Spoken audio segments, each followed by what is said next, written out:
В Ухте ждут завершения работ на популярной у граждан детской площадке. Год назад прежнюю, которая была установлена на средства фонда «Обнаженные сердца», известной российской модели Натальи Водяновой демонтировали.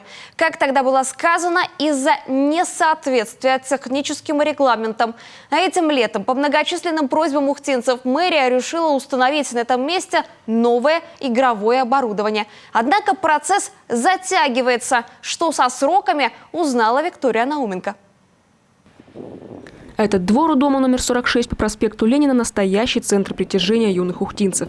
А все потому, что еще 11 лет назад при содействии фонда Натальи Водяновой «Обнаженные сердца» здесь оборудовали по тем меркам просто роскошную для небольшого городка детскую площадку. Ухта, к слову, стала первым городом в Коми, где реализовали подобный проект. Но летом 2019-го здесь из-за неисправности снаряда получила травму девочка, а через год вся площадка просто перестала соответствовать ужесточенным в июле 2020 года правилам эксплуатации. В итоге ее снесли. Дети и родители со всех окрестностей лишились любимого места отдыха. Нужна площадка. Очень удобно было, когда площадка здесь детская была. Что здесь очень много деток, район-то большой.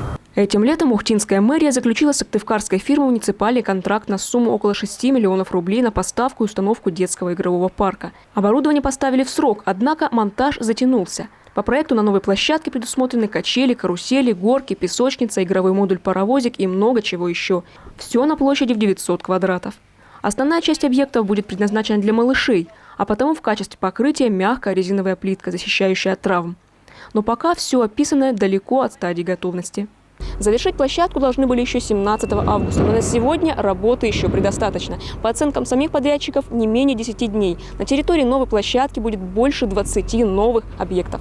В мэрии заверяют, все под контролем. Процесс курирует управление жилищно-коммунального хозяйства, и представители ведомства регулярно выезжают на место.